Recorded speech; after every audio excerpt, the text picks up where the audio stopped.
கர்த்தருடைய பரிசுத்த நாமத்துக்கு ஸ்தோத்திரம். தேவனுக்கு மகிமை உண்டாகட்டும். ஒரு சில வார்த்தையை பார்க்கலாம்.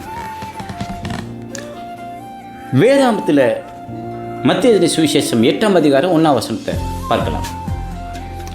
அவர் மலையிலிருந்து இறங்கின போது திரளான ஜனங்கள் அவருக்கு பின் சென்றார்கள். அப்போது குஷ்டரோகி ஒருவன் வந்து அவரை பணிந்து கொண்டான். இந்த காலங்களிலே குஷ்டரோகி வருகிறார்களே அல்ல, அந்த காலங்களிலே குஷ்டரோகி வரக்கூடாது. குஷ்டரோகி வரக்கூடாது சட்டம்.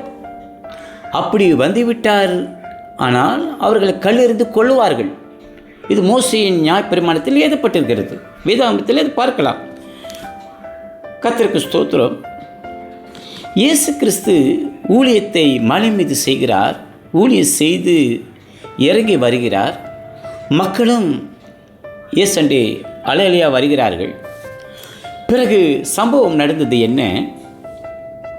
அவர் மலையிலிருந்து இறங்கின போது திரளான ஜனங்கள் அவர் பின் சென்றார்கள். அப்போது குஷ்டரோகி ஒருவன் வந்து அவரை பணிந்து ஆண்டவரே, எனக்கு சித்தமானால் என்னை சுத்தமாக்கு, உம்மால் ஆகும் என்று சொன்னான். அல்லேலூயா.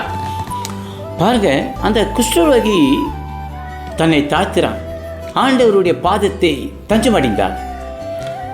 அவன் கேட்குறான், ஆண்டவரே உமக்கு சித்தமானால் என்னை சுத்தமாக்கு. அவன் கேட்கிறான். அதை நம்மளாம் தானே கேட்போம். ஆண்டவரே எனக்கு கொடுங்க, எனக்கு தாங்க, இன்னும் என்னை ஆசீர்வதிங்க, அப்படி கேட்போம்.